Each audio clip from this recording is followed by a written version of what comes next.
Hello students, welcome to Rishikul online classes. This is module 6 and in this module we will discuss some questions and answers. So let's begin with the first question. What is Saheb looking for in the garbage dumps? Where is he and where has he come from?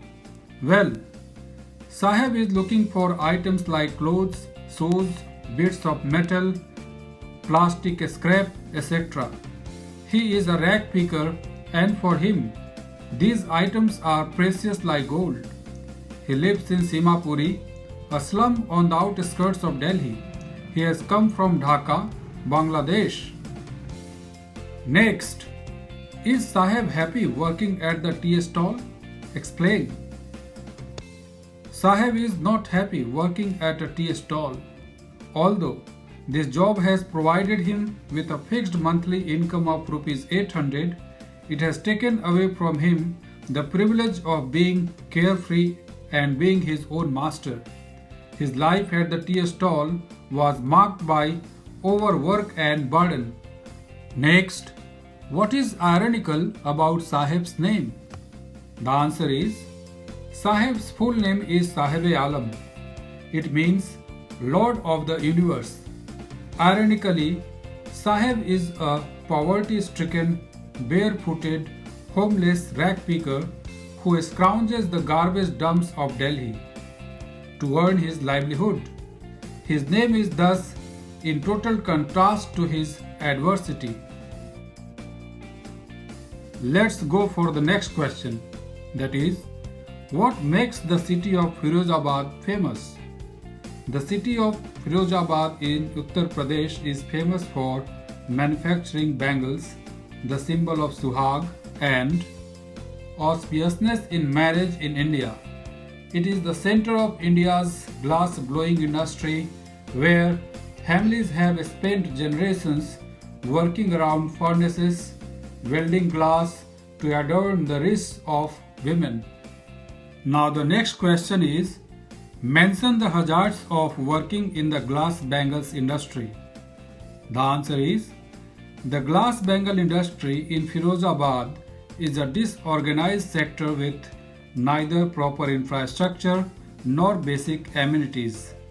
These ill-lit, ill-ventilated glass blowing furnaces have dingy hovels with high temperatures where children and adults work in unhygienic conditions. Lack of protective eye gear, long working hours, and back-breaking postures lead them to lose their eyesight and makes them old at an early age. Now the next question is, Lost Spring explains the grinding labor and traditions that condemn thousands of people to a life of abject poverty. Do you agree? Why? Why not? And the answer is, the season of spring is full of color, fragrance, freshness, renewal and growth. Hence, the childhood of human life is often compared to spring. Like spring, children too are a source of great joy. But unfortunately, millions of children like Saheb and Mukesh do not experience spring in their lives. Their circumstances do not let them dream or bloom. They are condemned to a life of abject poverty, grinding labor, and pathetic conditions. They are left with no choice but to undertake hazardous work in a tender age in order to support themselves and their families. Education, play, and pleasure are unthinkable privileges for them. The spring of their life is lost owing to extreme depravity and lack of awareness. Thus, the title aptly brings out the tragic loss of the blessings of childhood for those innocent ones who are victims of social apathy. Now the next question is, Saheb and Mukesh are brothers in penury and suffering. Discuss. The answer is, Sahib and Mukesh belong to the same strata of society and hence share a common fate.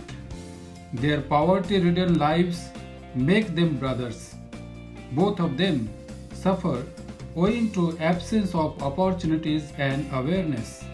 However, Mukesh is more ambitious and his attitude towards his situation is different from that of Sahib. Unlike Sahib, Mukesh refuses to be cowed down by his circumstances. He makes a serious attempt to improve his lot and dares to defy tradition by preparing himself for a non-traditional profession. Now this is the end of chapter 2. Hope you enjoyed it. Students, I request you to write down the questions and answers in your notebook. Thank you and have a good time ahead.